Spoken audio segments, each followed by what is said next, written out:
Good morning, good afternoon, good evening to all you fans of the TSB. It's August 2nd. I'm Rustin Edwards, based here in Geneva with my illustrious world traveling passport stamping cohort, Mr. Matt Stanley in Dubai. Is anyone there? Anyone there? I You were don't there, or are you on holidays? Where is everyone? Is everyone It is around? holiday time. I mean, it's holiday time because crude's up at 87, up 87 cents to 85.78.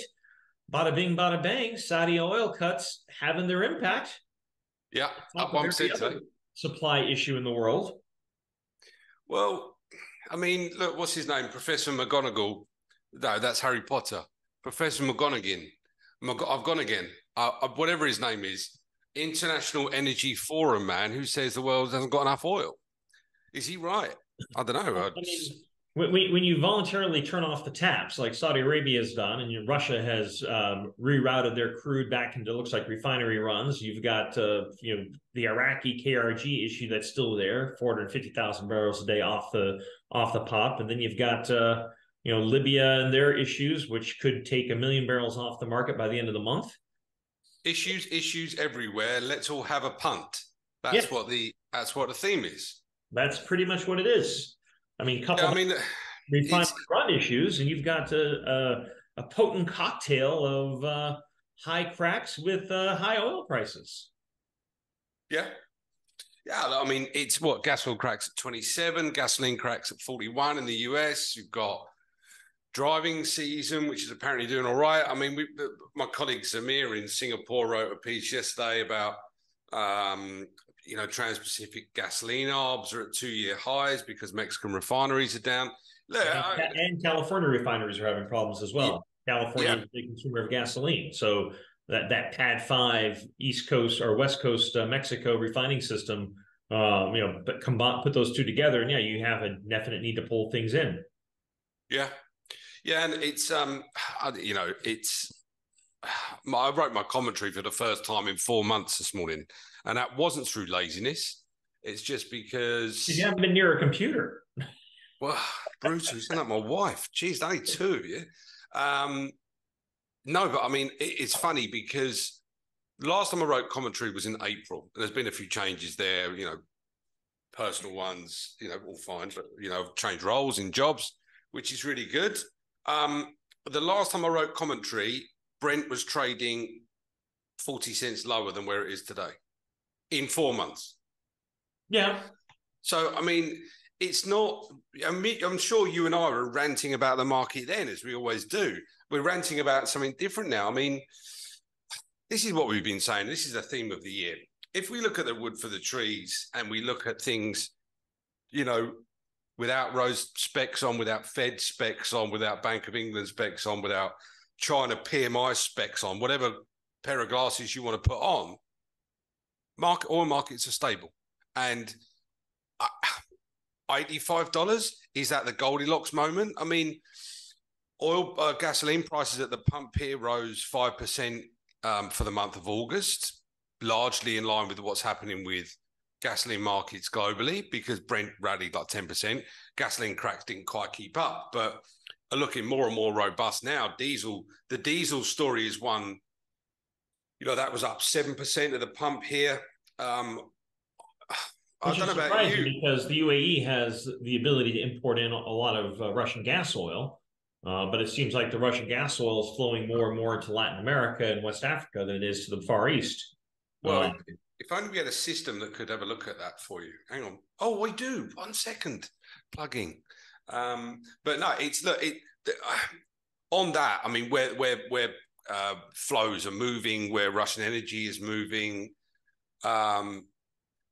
I think if you were to take it out of the prism of what it means for the end user on a short-term basis, the gas oil story worries me. It worries me going into Q4. Where are we now? I know everyone's enjoying their summer holiday and the cost of fortunes or whatever they are, and getting high on blowing up lilos and all this kind of nonsense. And trust me, I was there last week doing the same thing. So you're fine. The mid Q3, second hold near coming up to it, start of August, middle of August. Demand seems to be picking up. I mean, it does seem to be picking up. It's not as high as it was using this this grey pre-pandemic adjective, but I don't think gas oil cracks roofing 25% as they have done in the last month is a good thing for the end user at all. It's I think that people are pricing in that there's not going to be enough oil around. There probably won't be enough gas around in Europe. And I think gas oil is on a trajectory I think that could knock out all the inflation arguments that have been dismissed over the last 2 months. I mean, what do you think? Well, I think that I think the problem that Europe is facing, and a lot of it has also, there's been a slew of refining issues that have impacted gas oil supplies in the market that can be traded, because you do have a two-tier market. You have the commercially tradable market, and you have the Russian can't touch that market. Can't touch this. And Russian, in the Russian. Sorry. we need to put that on an album, or at least a ringtone. Yeah, go on. Sorry, nonsense. But when you have that two-tier market, commercially tradable, untradable market, everybody's focusing, and the market focuses on the commercially tradable market because that's what impacts is the pricing hubs, because the Russian is excluded from that market. Yeah. Now, when you look at it from a demand profile perspective, U.S. recent demand out of the EIA, gas oil demand in the U.S., which is diesel, down 6.5% versus pre-COVID levels. About 265,000 barrels a day. But if you look at the pricing, you wouldn't think that. Now, a lot of the issues that have happened in Europe, there have been a lot of refining issues. You have some refining issues that are occurred down in the lower Rhine Valley. You've had refining issues at Pernis, which has all been curtailing the amount of diesel supply available in the domestically produced market. And thus you've had the U.S. exporting gas oil into Europe in order to meet the European internal demand needs. But when you start looking at the winter energy needs for Europe, there's a massive contango in natural gas right now, and you do have LNG freight moving up above $200,000 a day now, because a lot of ships are being used for floating storage, because the contango is there to cover that cost. Now, I think when you look at the overall natural gas levels, I think the caverns were at about 83% last time I saw, which is high for this time of year, because, again, Europe still has the policies in place about having reduced energy consumption, and you've got people who've put those controls in place in different municipalities trying to curtail the amount of energy usage. But nevertheless, it looks like Europe is going to go into winter with plenty of natural gas on hand, plenty of stuff in floating storage, and how much diesel burn will actually be needed will just really depend on how cold the winter is. That's a good point. Just sticking on, what you were saying about the LNG freight. I read $200,000 a day for a large gas carrier. Our freight guy, Matt, you've met him. You'll meet him in Singapore as well for APEC. We will discuss later, viewers. Keep tuned. Stay tuned. Is how freight is doing. We've got MR rates lifted by near record high exports. How's it in the tanker market on the dirty side? It's actually been pretty flat, because what has happened is that because crude is at almost $86 a barrel, you've got a lot of Russian oil is no longer under the price cap. And so now you've got a condition where ships that were moving oil on the Russian price cap mechanism have pulled out of that market, and they basically put more pressure on the commercially tradable fleet. On top of that, you've had the Saudi curtailment of 1 million barrels a day, which is also showing. So it's kept freight rates on a relatively flat trajectory. Now, the only thing that's been benefiting freight is the fact you've had record exports out of the United States into Europe because of the inclusion of of WTI in the Brent window. On top of that, you've got some Chinese pull, or Asian pull as well. So you have a larger ton mile usage with more freight available, which has basically kept freight on at least on the dirty side, on a flat line. Hang on, are you saying that the Saudi voluntary cuts of about, we've got them about 800,000 barrels a day last month, and the price cap issues as cancelling each other out in terms of what they mean for market dynamics? Well, it doesn't cancel each other out when it comes to freight. It's just the fact that you've got the inclusion of WTI into the Brent window, which happened 2 months ago. Yeah, I know. And that has pushed exports out of the United States more into Europe. Right. So that's kept freight moving, okay, at least in that flow. And then you throw on the other long haul freight from West Africa and from the United States into Asia that basically keeps the commercially tradable tanker fleet kind of in a balanced situation, even though you lose that 800,000 out of Saudi Arabia, and you have the price cap issue on Russian oil. Right, let's break that down. The price cap issue is one that I'm, and I think the market, I mean, we spoke about it when it first came in, and you clarified for everyone during Edwards 101. We need a little jingle for Edwards 101. What it means, and you've got to have the right documents and all that. Are you saying to me now that Urals is above the price cap, that because the price cap hasn't been adjusted with market movements, now the flat price is above 85, are you saying that because the EU, or whoever imposed this magical number, that there's no escalation clause? So if Brent goes to 85, Urals is adjusted and the price cap goes to 65, are you saying that because nothing has happened there, that if you actually move Urals now, you're in breach of the cap regulations? Yes, you don't have access to Western finance or Western insurance. I mean, that's just nonsense. Is that bureaucracy? I think it's just the nature of the sanctions regime, because it's not only with the Urals, but it's also with the gas oil, the fuel oil, and naphtha exports. They're all price cap as well. Okay, but just using Urals as an example. Yeah. If Urals was to move, then that same mechanism would be there for products as well.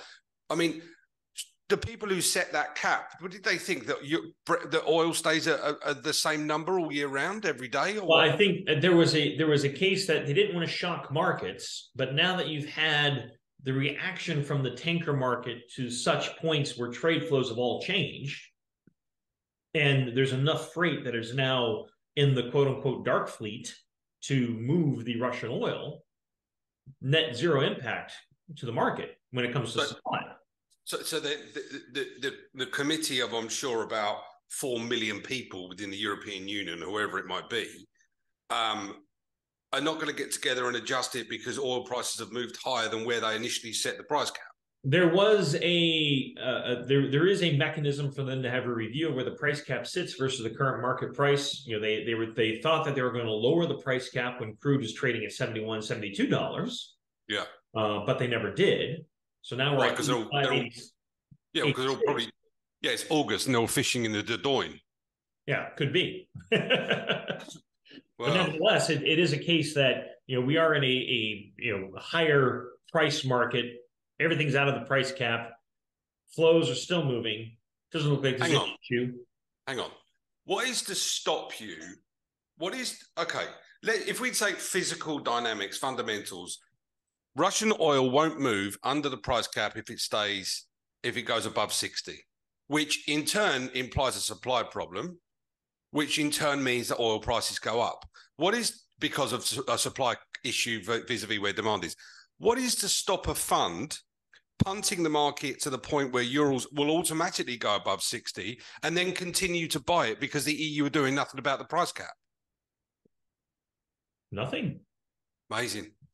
We've cracked it, viewers. We've just cracked the code. Don't adjust your sets.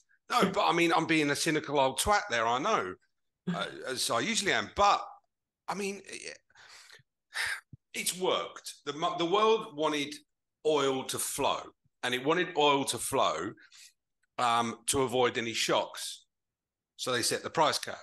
But now we're above the price cap, and no one's doing anything about it. I just don't understand it.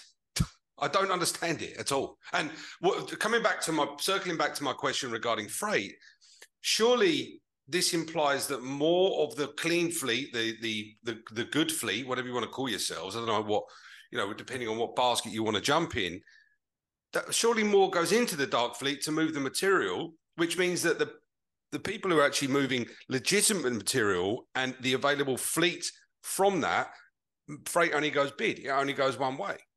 Well, you would think that would be the actual response, but there are companies that pulled their ships that were doing the Russian trade under the price cap when the price cap got exceeded. Because remember, it's not an instantaneous, prices over this, oh my God, that's because in the nature of trade, a lot of these cargoes were purchased 3, 4, 5 weeks ago.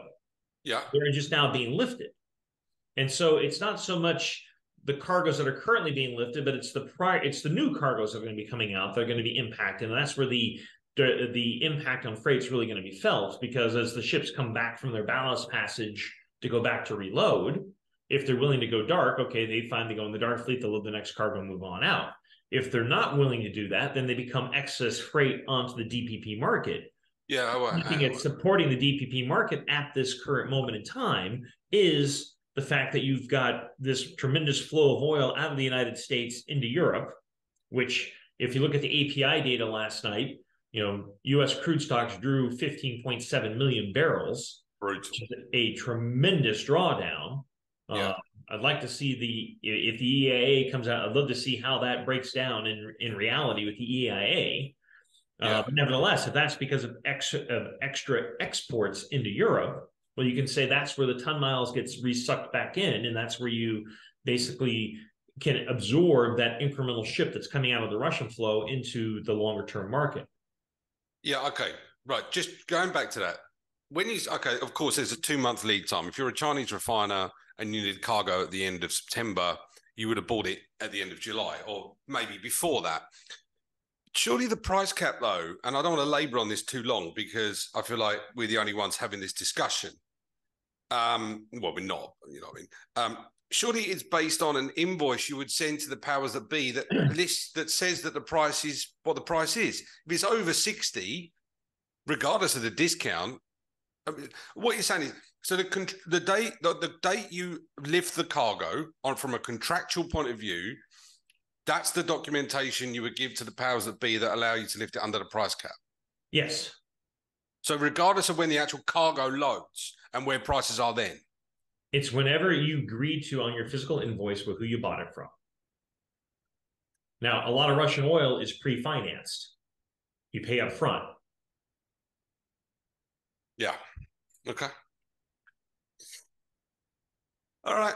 Look, I mean, I'm not saying that's true. I'm not saying that's true for all the crude that's lifted and everything else, but freight is doing what freight is doing. We haven't seen a big fall off in VLCC or Suezmax rates. So the impact of those ships coming into the clean market hasn't really materialized just yet. Okay. All right. Look, before I get annoyed and rant about the EU, which Brexit, thank you very much. Let's move on to China's oil imports, as you said, where this demand is coming from. So we have, Kepler, Chinese oil imports for August predicted at 420 million barrels. Now that's across everything. That is the highest. Hang on. That is the highest since June 2020, and that was the highest on record. We have Chinese oil imports across the barrel at the second highest ever, going back in all our data. Now, how about exports? Because you can't just focus on if you're overrunning refineries and exporting more oil. It's not internal demand. It's the fact that they're just processing more crude in order to meet a GDP target. August, look, 3-month average is it's about 35 million barrels that we have August monthly exports, which is, where do you want to go? If we did that from August 2022, broadly the same.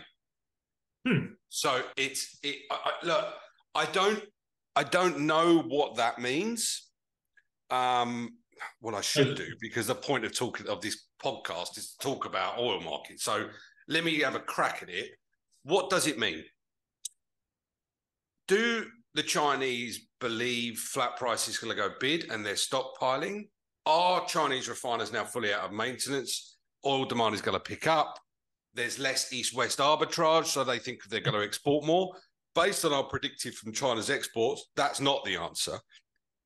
Is there political rumblings going on vis-a-vis Taiwan, and there's some stockpiling going on there? Viewers, I don't even want to even go anywhere near that argument or that comment, so we'll move on from that very swiftly. I get the feeling that the Chinese refiners are getting ready to flex some muscles. I really do. I think that Q4, if we go off the Gasol story, the Giesel story, the gas oil story and what it means where refining margins are, $27 a barrel for gas oil in EU, very conducive if you're an oil refiner. Are the Chinese able to buy cheaper Russian oil, export it back into Europe? And they're looking to start this in Q4, which is now why they're stockpiling crude. That, to me, is probably the only legitimate reason for it. I mean, what do you think? Well, I think, there's a case of them stockpiling crude. There's a case of them exporting products in the current market and keeping refinery runs up. They do have a fair amount of maintenance going on. So they could just be, loading the gun before they get the maintenance back, the refineries back for maintenance period. So that just could be that's what we're seeing there, but it's cheaper oil. So why not? I mean, based on your breakdown, how much of that oil that's coming in is from Russian origin versus other origins? Well, again, we have the means to find this out. Let me have a look. Origin countries. Russia, 35 million barrels. Compare that to, say, 2 years ago, August 2021, roughly the same. I know 26, up about 9 million barrels.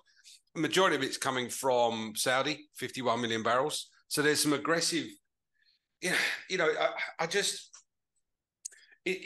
don't know. It's a difficult one because crude markets have gone back to 40 cents backward. What does that mean for OSPs going east? China's. What does it mean for Saudi's next decision? Are they going to roll the cuts forward another month? Well, there's not a meeting, right? So the 4th. Well, there's the JMCC meeting on August 4th. Yeah, fine, but I mean that's not a meeting where anything's actually going to come out of it. And if you look at it, with all respect to those people, if you look at it for what are the main data points they're going to look at? How's global demand? Where is flat price? Global demand rumbling along, doing okay, not great, not bad. It's fine, and crude's at 85. Why would anyone offer any other counsel apart from carry on, lads and ladies? Well, I mean, that's, it'll put into question what their ulterior motive is. Is it to balance the market, or is it just to try to goose the market higher so they make more money? Yeah, I mean, I think. But nevertheless, I mean, I think you have to look at it from the point of view of, if Saudi should be happy with them. Finally, they got the market response they wanted. It took a lot more effort than Saudi doing their 2 months of voluntary cuts. It took Russia reducing their exports, Nigeria having problems on their exports, the continued export issues out of Seyhan with the KRG barrel. So all of that contributes to a general overall cut of supply. Because at the end of the day, the entire reason why the markets are where they're at, it has more to do with supply than it does to do with demand. You know what's funny? I mean, I don't read the Daily Mail. I read the Times because I'm posh and educated. Not at all. Rishi Sunak, the UK Prime Minister, came out this week saying that the UK is going to explore more oil and gas and be more self-sustaining. I thought, yeah, do you know what? Good. Energy security is just about one of the most important policies. Anyone is going into elections, 2025. So he's probably already got one eye out for that. Energy policy and energy security is just about one of the most important things an administration has to do. I think it's brilliant. I think, go on, make sure we have hold hands with the green cloud and Greta, and and dolphin friendly and all that. I'm all for that. But at the same time, where am I going to get my gas from? Where am I going to get my petrol from? Where am I going to get my diesel from? And then you read, Rishi Sunak goes again on his mad carbon burning drive, and I just think the world is just messed up. Like, on one hand, you're moaning about the price of gas and that we haven't got enough, and everyone's panicking. And then when someone does something about it, you moan about the fact they're doing something about it. It's just nonsense. Well, it's nonsense, but you got to remember, we're in a world that's in transition. I mean, you have the Western economies are basically trying to transition away from fossil fuels into alternative energy sources, which will, in the long term, benefit their local economies. And why do I say that? Because you basically take the power away from bad players in the market of controlling your economic well-being. I mean, for instance, Europe relied way too much on Russian energy. Yeah. I hate to say this, Donald Trump did say something right. That Oh, he is. hey, California. blind squirrel finds a nut every once in a while. But he did call it that. Europe, you're relying way too much on Russia. You got to watch your back. And sure enough, what happens? Russia tries to use energy as a cudgel to beat Europe into submission, so Russia can do what Russia wants to do. You had the same thing back in 1972 when you had OPEC enforce an embargo on the Western world, and that's what created the SPR in the United States.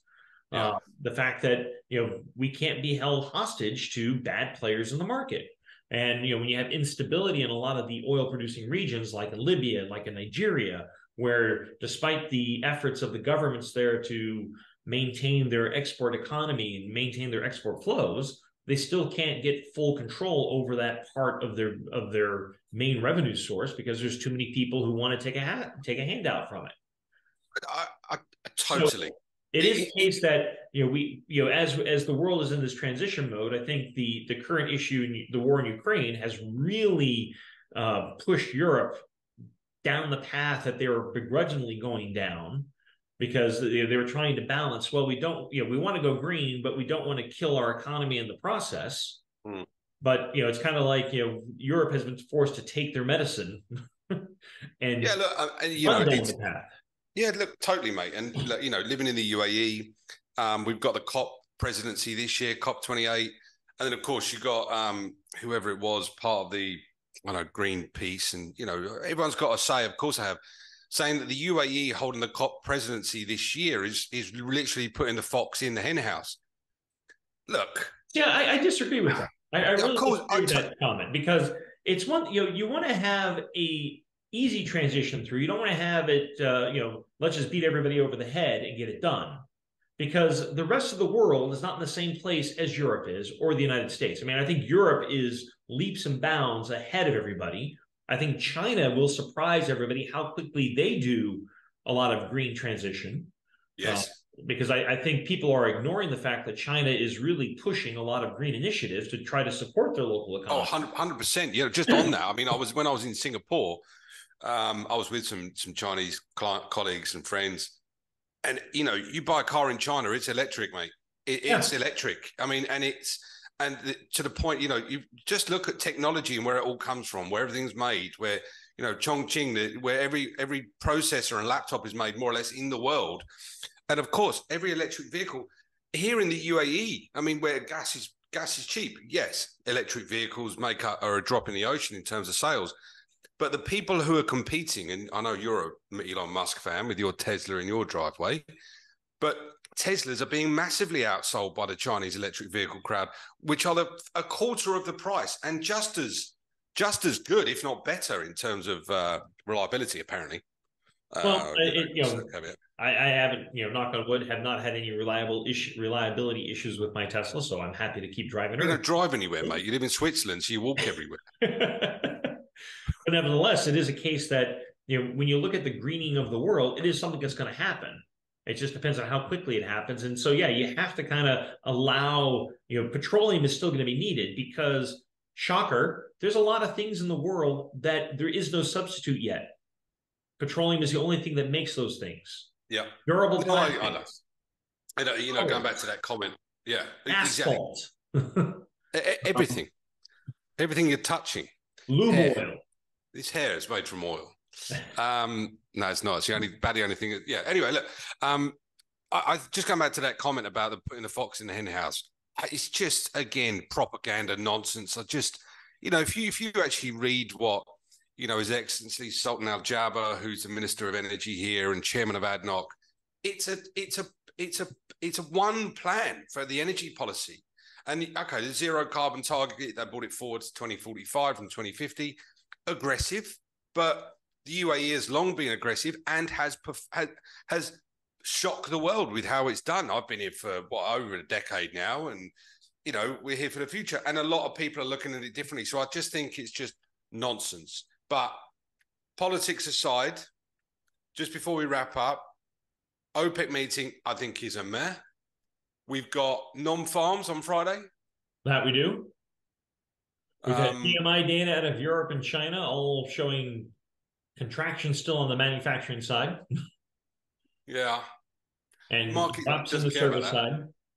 Yeah. But that's just data. Forget the data. Just before we close up, but one of the interesting things here, which I still need to get my head around, is obviously the UAE policy, monetary policy, is in lockstep with US with Fed policy because dollar dirham is pegged. But there are banks who are offering 1%, mortgages 1% lower than the base rate, which is EBOR. And you just think, is that there's too much liquidity, that they know stuff, that they took out a massive hedging plan? I don't know. But I think that for me, and this is where the economic barometer is moving, there's a lot more focus now on Middle Eastern economies and how they are faring. And the reason I say that, overnight, I think Forbes downgraded the US economy to AA plus from AAA. Yep. How significant that is, I think it's going to play out in, I would say, probably bonds. But that's actually the longer term credit rating. And a lot of that has to do with just the political infighting that happens every time the debt ceiling gets into place. Yeah, sure. Okay. I mean, it's not that does the U.S. economy have problems? Yeah, it has problems. But when you have both political parties basically using the debt ceiling as a cudgel in order to try to get what they want done, and if they don't get what they've done, they're going to throw the toys out of the pram. That's it is a credit risk because eventually somebody's going to cross that line. Yeah, sure. Yeah, look, I just think Saudi economy yesterday didn't, recession. It's not a recession. They voluntarily cut production, so oil income is down. The UAE showed GDP growth 3.5. I just think there's a lot more focus now on what were deemed as somewhat peripheral economies. There seems to be a lot more focus. So I'm keeping the PMI data. Yes, it's being largely dismissed, but I think the more transparent economies become, especially in the Middle East, which are largely, you don't have a central bank governor on a press conference. You don't have adjustments for PMIs and on a quarterly net look back. I think that more of that will change. I just think more,